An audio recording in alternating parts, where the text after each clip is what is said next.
বামফ্রন্টের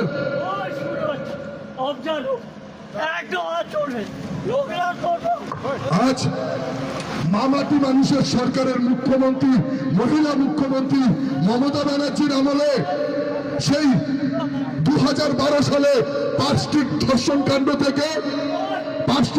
কাণ্ড থেকে কামুদিনী থেকে নদিয়ার হাঁসখালি থেকে রায়গঞ্জের ডলি বর্মন থেকে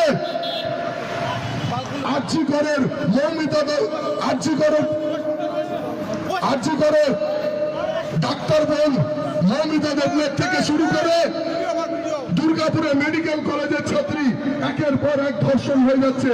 প্রত্যেকটি ধর্ষণের পরে মাননীয় মুখ্যমন্ত্রী একের পর এক উক্তি করে যাচ্ছেন। কখনো বলছেন ধর্ষণ হাফ হলে 20,000, ধর্ষণ ফুল হলে 30,000 টাকা, ধর্ষণ ফুল হলে 30,000 টাকা। কখনো বলছেন এটা ক্ষুদ্রদের সাথে বনিবনা হয়নি। 5টি ধর্ষণ কাণ্ডে বলেছিলেন মমতা ব্যানার্জি যে ক্ষুদ্রদের সাথে বনিবনা হয় নাই। সেই সময় তৎকালীন সেন্ট্রাল পুলিশ অফিসার দয়মন্তী সেন তিনি প্রমাণ করে ছেড়েছিলেন যে ওটা ধর্ষণ হয়েছিল, তার পরিণাম তাকে ভুগতে হয়েছিল, তার ডিমোশন হয়েছিল। এই তো মমতা ব্যানার্জির আমলে একের পর এক, এই তো সেদিন দুর্গাপুর মেডিকেল কলেজে ধর্ষণ হয়ে গেল। আসলে ওই যে বলেছিলাম বামফ্রন্টেরই এক উন্নততর সংস্করণ হচ্ছে এই মমতা ব্যানার্জি। আসলে চতুর্বসুরী যোগ্য উত্তরসূরি হচ্ছে এই মমতা ব্যানার্জি। আজ শ্মশানের বাংলা থেকে আজ ধ্বংসের বাংলায় পরিণত করেছে এই মমতা ব্যানার্জি। উদাহরণ তো আরো আছে। বামফ্রন্টের আমলে রশিদ খান বউবাজারের বোমা বিস্ফোরণ কাণ্ড থেকে শুরু করে অনেক বোম ফেটেছে বামফ্রন্টের আমলে, তখন কিছু কিছু লোক ধরাও পড়তো। আর এখন মমতা ব্যানার্জির আমলে প্রত্যেকটি ব্লকে ব্লকে বোম ব্লাস্ট হয়, মারা যায়, কিন্তু তৃণমূল করবার সুবাদে তাদের জেলও খাটতে হয় না। ওই যে বলেছিলাম বামফ্রন্টের উন্নততর সংস্করণ হচ্ছে এই তৃণমূল কংগ্রেস সরকার।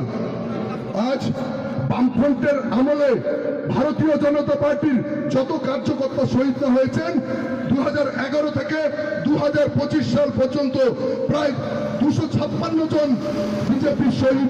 বিজেপির কার্যকর্তা শহীদ হয়েছেন। স্বাধীনতার 78 বছর চলছে।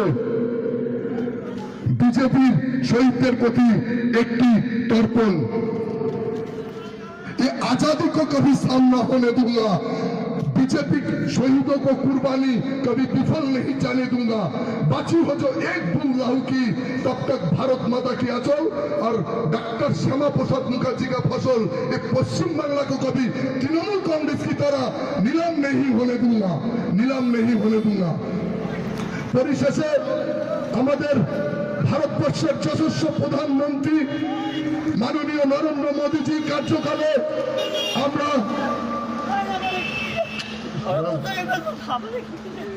প্রধানমন্ত্রী নরেন্দ্র মোদীজির যে কার্যকাল আমরা দেখেছি, একের পর এক তিনি প্রকল্প রূপায়ণ করেছেন। 2014 সালের 26শে মে নরেন্দ্র মোদী প্রথম যেদিন শপথ নিলেন তার 1 মাস পরে 28শে আগস্ট প্রথম তিনি যে প্রকল্পটি চালু করেছিলেন প্রধানমন্ত্রী জনধন যোজনা, প্রত্যেক ভারতবাসীর ব্যাংক অ্যাকাউন্ট জরুরি। তিনি সেই উপলব্ধিটা করে 28শে আগস্ট 2014 সালে প্রথম প্রকল্প ঘোষণা করেছিলেন জনধন যোজনা।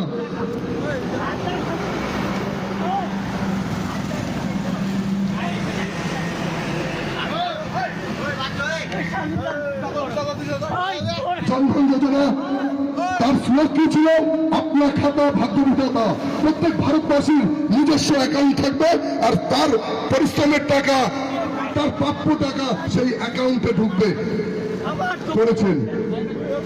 তারপরে একের পর এক উজ্জ্বলা যোজনা থেকে শুরু করে প্রধানমন্ত্রী জীবন বীমা যোজনা থেকে শুরু করে প্রধানমন্ত্রী জীবন জ্যোতি বীমা যোজনা, প্রধানমন্ত্রী সুরক্ষা বীমা যোজনা, প্রধানমন্ত্রী অটল পেনশন যোজনা থেকে শুরু করে ইতিহাস বই পড়ে যেমন মুখস্থ করা যায় না, নরেন্দ্র মোদীজির প্রকল্পও সেরকম ভাবে মুখস্থ করা যায় না।